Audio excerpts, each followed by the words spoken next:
According to geologists, Arkansas and Brazil have the best quality quartz in the world, and for years people from all over the world have been coming to prospect in the abundant quartz crystal veins in the Ouachita Mountains. One of the mines that has been around since the 50s is the old Coleman Mine north of Hot Springs, and it's where we start off this week's show. Then we'll take you to see all the wildlife at White Oak Lake State Park near Prescott, and then we'll close it out with a new look at that geological formation known as Crowley's Ridge in eastern Arkansas. But for now, let's go dig for some quartz.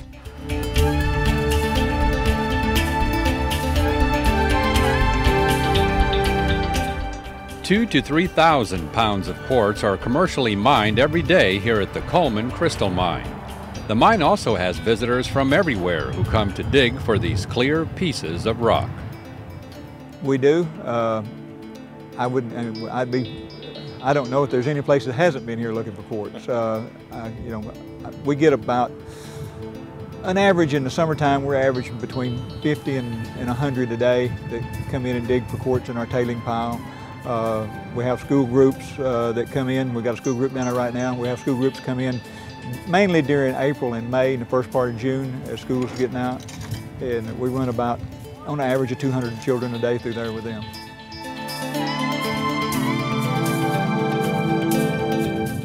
This particular day, students from the 8th grade science class at Jesseville Middle School finally had a chance to hold what they've been studying about.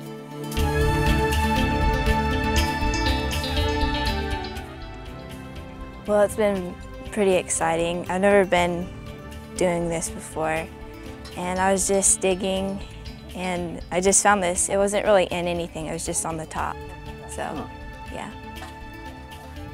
So you could take that home, clean it up, and put it up in the bedroom somewhere, or in the living room. Mm-hmm. I found some pretty good ones. Not too big, but... Let me see in your sack over here. Show us what you got. All right.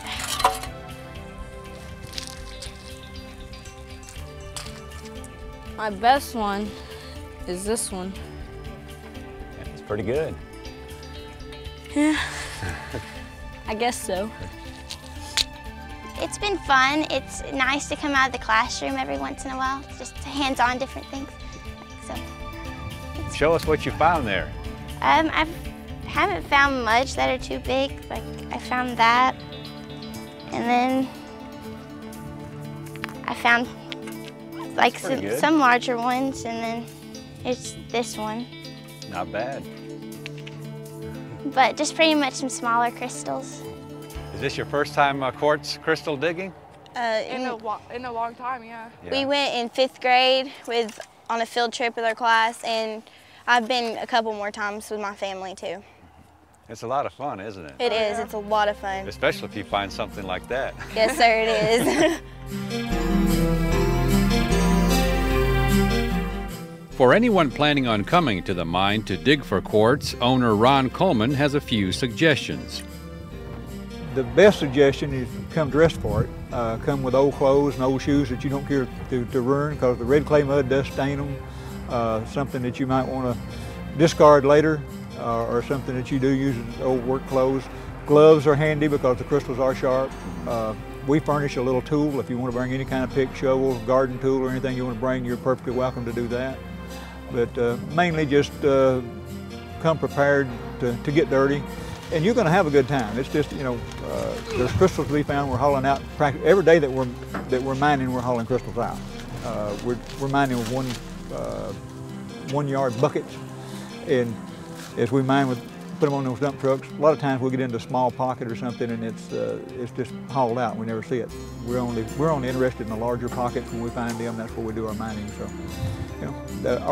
our employees here always tell you when you get here how to look for them in the ground. They look darker in the ground, look for a shiny piece and that kind of stuff. So they can turn you on to what to do there. Does it help to come after a rain? Always good after a rain. Always good after a rain. In fact, that's when we'll have more people up here. We have a lot of people that come in, and just local people that come up here right after a rain and look, and then go to flea markets and sell them. I don't promote that. Don't even really like that. I want my people to be tourists that come in with a family and have a good time all day, and they'll spend $60 for a family of 4, can come up and spend all day and have a great time. Any tricks of the trade that you can tell as far as people that use a screwdriver or a chisel or a crowbar to gently pry the quartz out of the dirt? Not really. You can. I would suggest, I don't like anybody using a hammer or a chisel at all on the rocks. And sometimes you got one point on a rock as big as this thing that I'm sitting on here. And yeah, you can knock that off, but eye protection there is something that you really got to watch, because it chips and splatters easy. Now, if you find one laying in the ground, just you know, you might see just a spot of it the size of a quarter, and it might be the size of a basketball. So you got to stay back from it with that screwdriver, and you can kind of see which way it's laying in the ground, whether the point's pointing one way or the other. You can see the shape of it, and just stay away from that point, because that's the valuable part. The more perfect that point is, the more valuable the crystal is.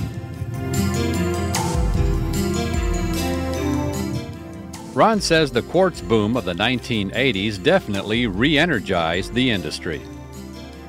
The big boom, I mean, we were in Forbes, Times, Today Show in 83 and 84, 85, in that era. So we didn't even own the mine then, but we were in the crystal business.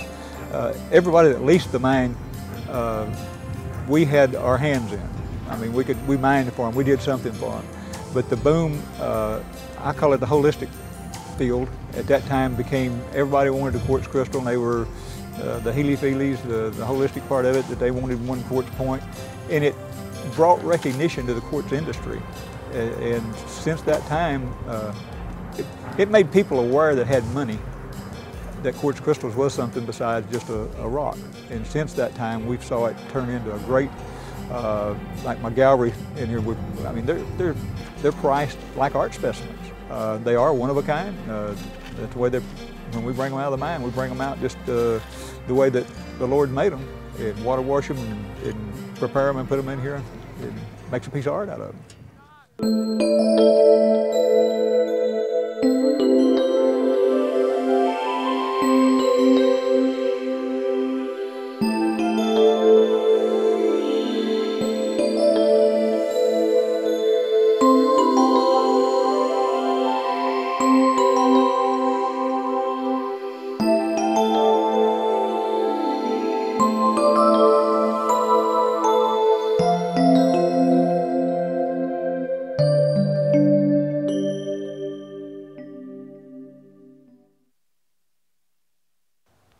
A real neat place to get your fill of hiking, fishing, and watching wildlife is White Oak Lake State Park, southeast of Prescott. Here you can watch not only wading birds, but songbirds, waterfowl, and if it's during the winter time, bald eagles. So let's explore a bit and see what we can find.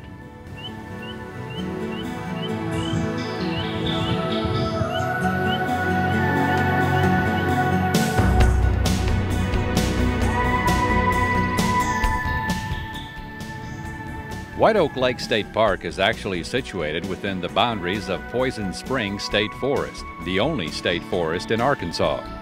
White Oak Lake itself is 2,765 timber-filled acres, perfect for bass, crappie, catfish, and brim. There are regular sightings here of great blue heron, green heron, egret, and cormorant, an aquatic bird similar to a duck which was quite abundant on this particular day. Park Superintendent Mark Lowe took us out to see what we could find.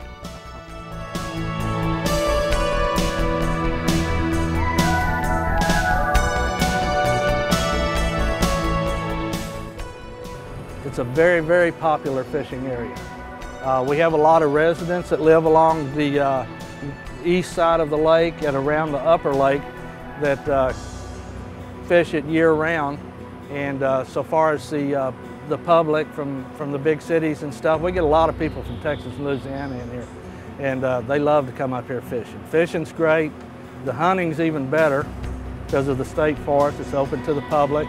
The deer hunting this year was outstanding. We took some real beautiful trophy bucks out, and turkey have come back. They've started to range the area, and we have quite a few turkey out here.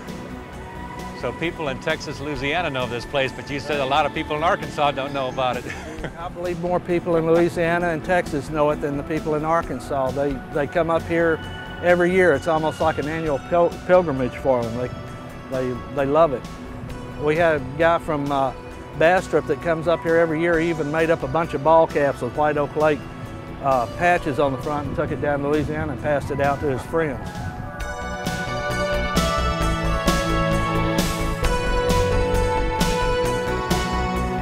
I've been out here brim fishing before and actually caught so many that I got tired of fishing and just let all of them go. It's just, you know, amazing at the amount of fish that are out here and the people that come to fish for them. Tell us about this bass program that the Game and Fish Commission has started up here. I'll tell you what I know about it. The local game and fish biologist, Don Turman, has been coming out here with help from some of his people, and they've been putting in, I call them fingerlings. I'm sure they have another name for them, fries or whatever, small largemouth bass from Florida and Texas. Not too terribly long ago, a year or so ago, they came out with, I believe it was close to 200,000 of them. And they actually placed them in boats in aquariums and took them out to local areas around here where there's cover, structure, and dropped them off so that the catfish and the gar and whatever else out here wouldn't eat them all up. And they're trying to come up with a trophy-sized bass. To me, the 10 and 13 pound bass that they take out of here are trophy-sized bass. Really? But they're trying for something bigger, and I'm sure they're going to get it if they keep working at it. Game and Fish takes excellent care of this lake. They put lime in it. They fertilize it twice a year, usually in April by airplane. They fly over. Actually put some kind of agent in to darken the water a little bit so that the algae and junk doesn't grow off the bottom of the lake. But they take very, very good care of this lake.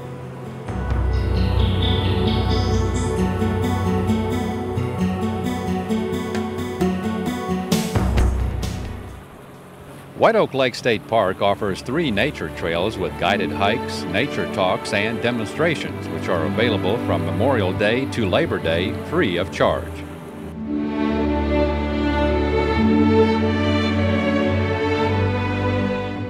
This trail that we're on right now is actually the Beech Ridge Trail, and it got its name from the beech trees that grow down through here. It's just the pine trees, loblolly pine, longleaf and shortleaf pine, holly trees, white oak trees, red oak trees, just almost anything imaginable down in this part of the country. And it's real unique in this area because the acidic soil down here is not conducive to growing anything really well. It's just a beautiful place with the amount of plants and the different types of trees that grow in here. And the Beech Ridge Trail itself is a 2-mile loop trail, and added onto the end of it is a coastal plain trail, and it adds another 3 miles to the loop.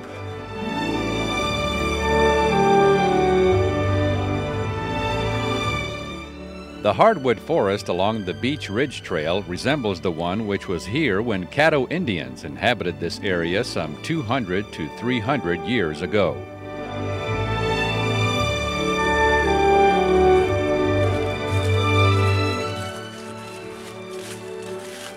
We got a little boardwalk here. The boardwalk was put in here probably 20 some odd years ago, and it was to protect this sensitive area down through here in the low sand area. This is, on further up here, is one of the places where we actually dug down, approximately 20 feet, and nothing but white sand all the way down, which tells me that at one time it's probably at the bottom of the Gulf.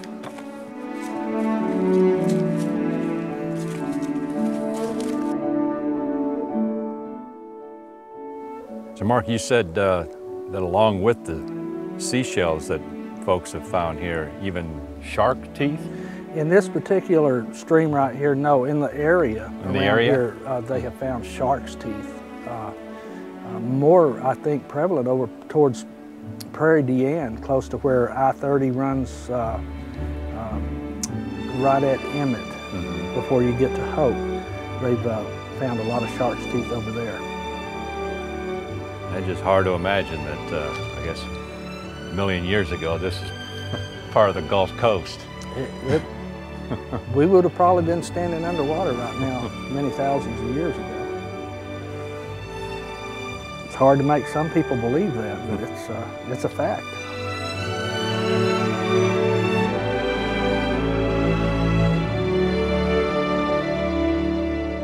About halfway up the trail are remnants of an old homestead. The cornerstones are all that's left where a family once tried to make a living on the sandy soil.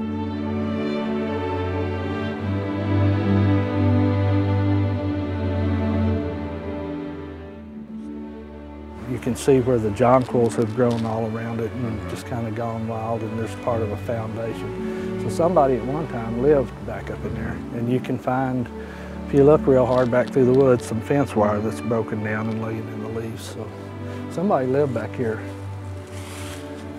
quite a while back. And well, I guess people try to make a living here farming, but the soil is just too sandy.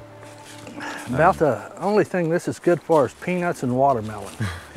And if you can grow that, you're doing good.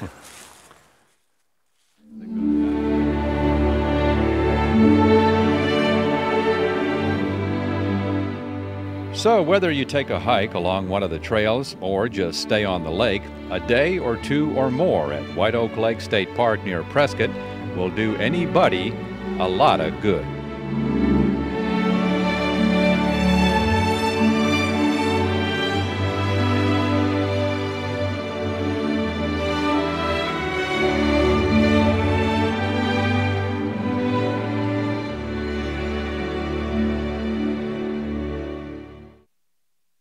Here in Arkansas, we have the opportunity to experience a unique piece of North America and its wildlife. It's called Crowley's Ridge in the eastern section of the state.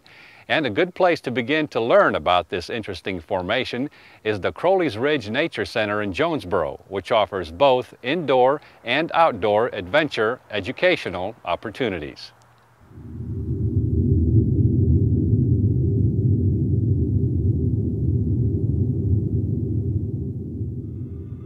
It rises up 250 to 500 feet above the Delta lowlands and stretches all the way from Cape Girardeau, Missouri to Helena, Arkansas.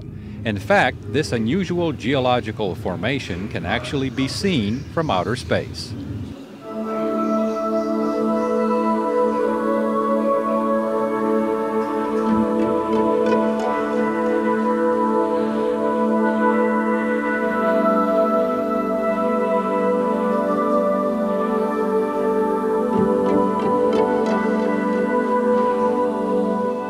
In the special effects movie theater, you're taken back in time to see how Crowley's Ridge formed nearly 1.5 million years ago.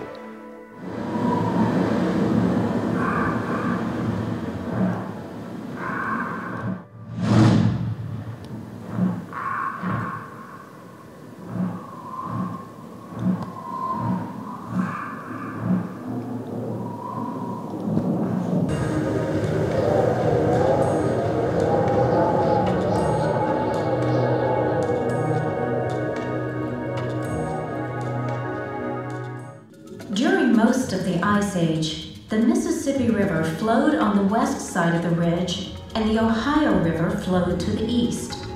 Crowley's Ridge is unique among landforms in the world because of an unusual sequence of natural forces.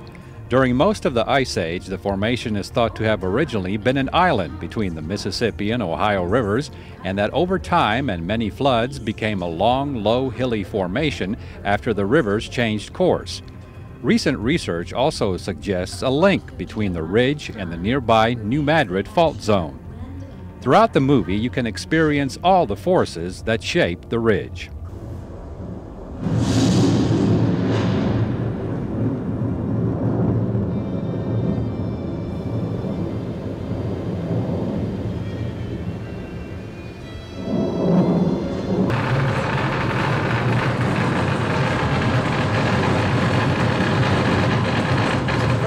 You could actually feel the seats moving in here.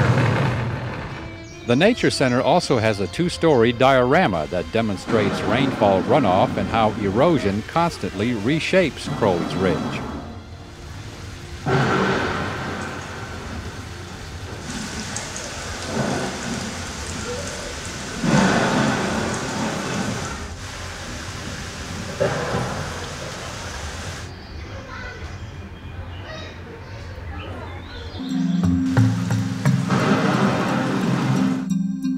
Outside, there are several nature trails you can take to experience firsthand Crowley's Ridge, named after the area's first settler. Joining us is Sean Merrill, director of the Nature Center.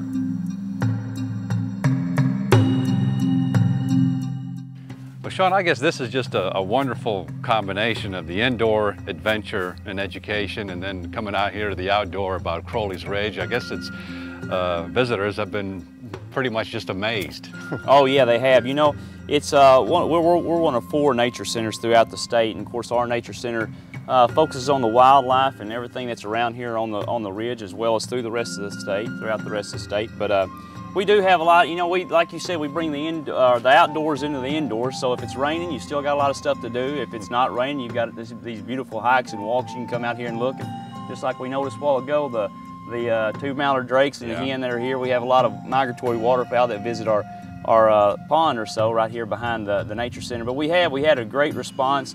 Last year, I think we had somewhere around 65,000 to 70,000 visitors. So you know, and a lot of kids, and I think you got to enjoy our movie that we had in there, and all the exhibits that we have depicting the wildlife that is here on the ridge, as well as the rest of the state, and just a good response from everyone. Tell us now about the boardwalks here and the trails that I guess lead up to the observation tower over there. Right, okay, well what we're on right now is our habitats trail that leads around the pond. You can enter it or exit it from the bottom level, which we're a 3-story facility. And you can, like I said, if you come out of the main exhibit hall and come and access the trail from the top, you can turn to the right and go around. Along the trail, you'll see several wayside exhibits that has a lot of push buttons, interactive exhibits. One of them is our migratory waterfowl wayside exhibit that you can push buttons and hear the different sounds emitted from the migratory waterfowl that visit our area throughout the year, as well as we have our exhibit with the frog, or the amphibian panel up there, and it has a push button exhibits on there as well. But the trail here will lead around the pond. It'll come back in. This is ADA accessible, so it's stroller friendly, it's wheelchair friendly, and we have several benches that are around the trail that you can take a seat. And we do have over 2 miles of hiking trails here on our grounds. We have 160 acres here that backs up to Cricket Forest Park.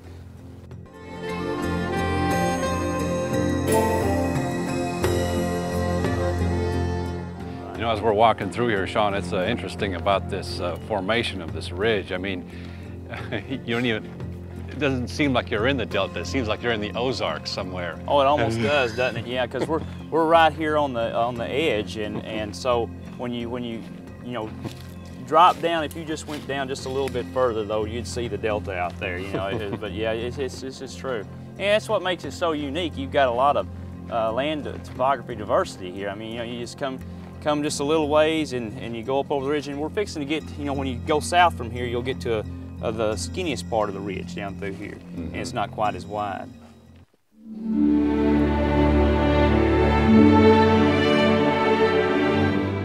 To experience Crowley's Ridge from your car, there's Crowley's Ridge Parkway. In 1998, it was designated as Arkansas's first national scenic byway. The 200-mile route is actually a series of federal, state, and county roads linked to traverse the entire ridge. It's reminiscent of a drive through rural America of yesteryear.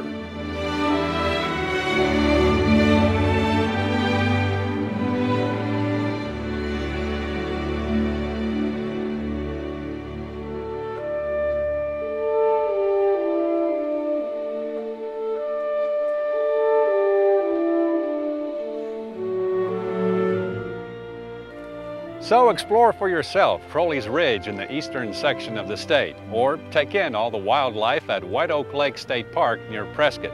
And if you've never dug for quartz crystals, then by all means check out the Coleman crystal mines north of Hot Springs. And for more info on these and other destinations, or to order a copy of an episode, visit our website, aetn.org/exploringarkansas. And we'll see you again the next time for another exciting adventure on Exploring Arkansas.